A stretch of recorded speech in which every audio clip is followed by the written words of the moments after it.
National headlines. 7 top 25 teams lost last night. Wild. Michigan continues to roll. 11 straight wins since that shocking Wisconsin loss. And unfortunately, some injuries that are ending seasons. Richie Saunders out the rest of the year at BYU. JT Toppin, a torn ACL. We're going to keep an eye.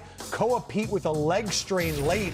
Could keep him out for some crucial games, but this right here, ACL for Toppin, the junior, with 6 minutes left in this game against Arizona State. There were 6 minutes left. He had 28, 4, and 4 blocks. He goes down there, 16 double-doubles this season.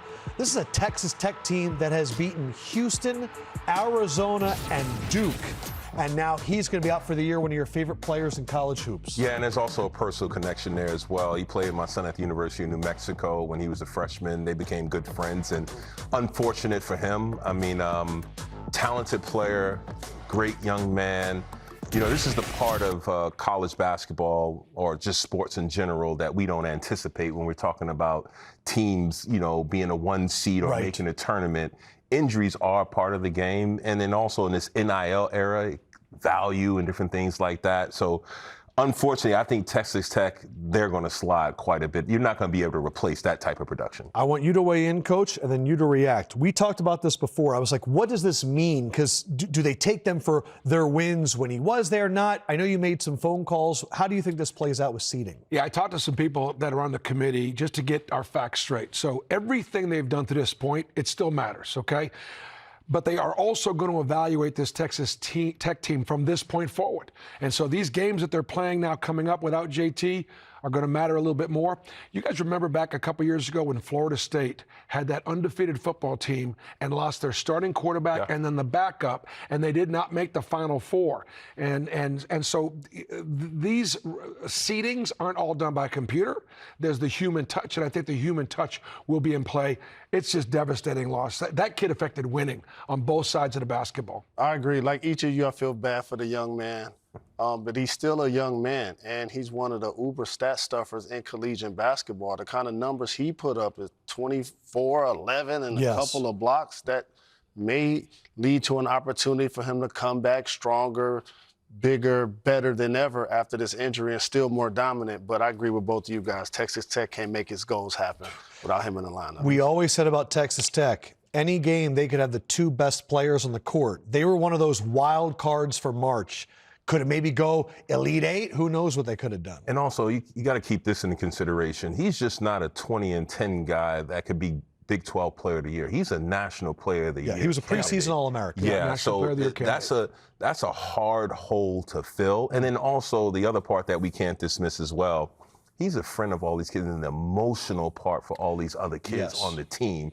And the coach really has to rein him in, and it's going to have to be a rally around playing for JT Toppin more than anything. Texas Tech, one of those 7 teams that lost last night of the ranked teams. They fall that game to Arizona State. Some of the other ones, wow. I mean, Michigan, a double-digit win at Purdue. Nebraska suffers a loss at Iowa. North Carolina in a rivalry game. St. Louis does not take in many L's. And then Wisconsin, they finally get up there, but Michigan looking like the title favorite right now. See, the one thing that Michigan has is they have really good backcourt play, and Cadeau's been terrific and knocking down shots. But they literally have the best and deepest front line in collegiate basketball. Mara just had a huge game recently. Coach was calling the game, saw it up front. He had over 20 points. Marquez up front is going to always give the physicality and toughness to transfer from Illinois. And, of course, Yaxel. And then Yaxel. And so when you have that versatility and size on your squad and Dusty May on the sideline, who, by the way, not only are Michigan scoring 90 points a game, they're only giving up 68. So they're defending as well. So that's why I've always felt that they were the clear #1 team in the country. And the loss to Wisconsin. Wisconsin's had a few other big wins. I believe they won at Illinois. But they look like the cream of the crop right now, though. It looks like we were talking about Michigan and Arizona and the rest of the field, and now that Arizona's lost a couple times and the lack of three-point shooting, maybe they've come down to earth. The Big 12 will humble you guys. Yeah. It will. But it does look like Michigan perhaps has separated themselves.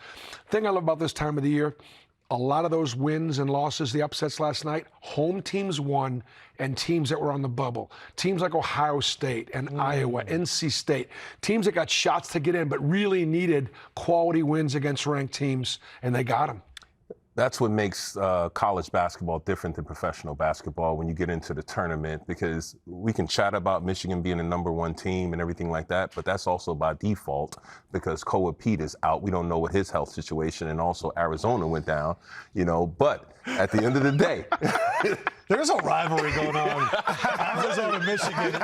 It's as if you went to Arizona. We were all sometimes. just grinning as soon as we started talking about Arizona. We were all grinning. So I roll with them, but it comes down to health at the end of the day. Yes, and each week this changes just a little bit. Correct. Iowa State, they lost to TCU, but then they come back and they knock off Houston. We feel completely different. You guys have said #1 seed a few times. The race for the 1 seed, this is really where it starts picking up. You can't start losing teams right now.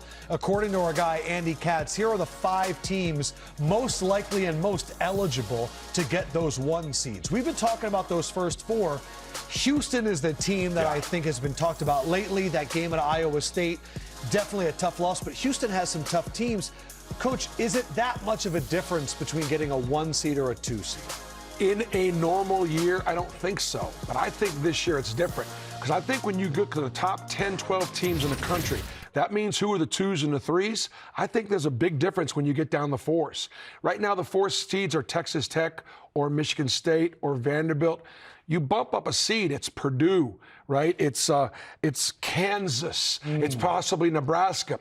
So the 1s would play the 4 5s. I think there's a real advantage to being a 1 this year versus the 2s who will play the 3s and the 6s to get to the Final Four. You see that line, that demarcation line around 10, 11 teams. And if you're a 1 seed, you get a 4 in that Elite 8 time. Correct. Yeah. It's all about advancing. It's all about the road to the Final Four, and that's where it goes. I think the other thing would be this right now.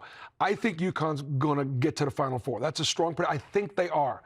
But there's going to be some debate that if they lose a game coming down the stretch, that means St. John's maybe in the tournament or against Villanova Saturday, where we have them. Yes. They've only got 6 quad 1 wins, and there are actually 10 teams in the country with 6 or more quad 1 wins. I don't think there's a lot of room for error for UConn. So their schedule is what could prevent them if they were to drop 1. What do you think about the 4?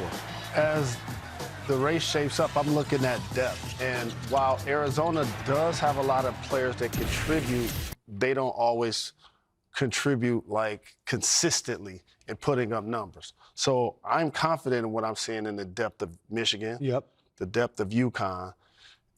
Depending on Chris Sanat for Houston, we know their backcourt is going to show up and make big plays. If he can be a difference maker, those are the teams that I feel like have separated themselves. And I think right now, and obviously Peat is hurt, are better than Arizona. I personally think as a former player and stepping into the locker room, you kind of know if you're a championship quality team. When guys go into the huddle and they're yelling out and you're a mid-major championship, you know you ain't winning no championship. But for those particular teams, I look at Arizona because of their resume and what they've already done.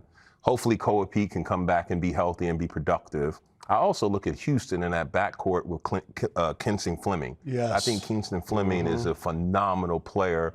I think he has a high ceiling, and I think he has the ability to take over a game as well when needed. So when they struggle to score offensively, I think he can be that one guy like a AJ DeBanza, give me a bucket. Him, Uzan, being able to take guys off the dribble. But the last 5 minutes of that Iowa State game, you're like, where are the sets? Where is the offense? But it's Kelvin Sampson, and in Kelvin we trust.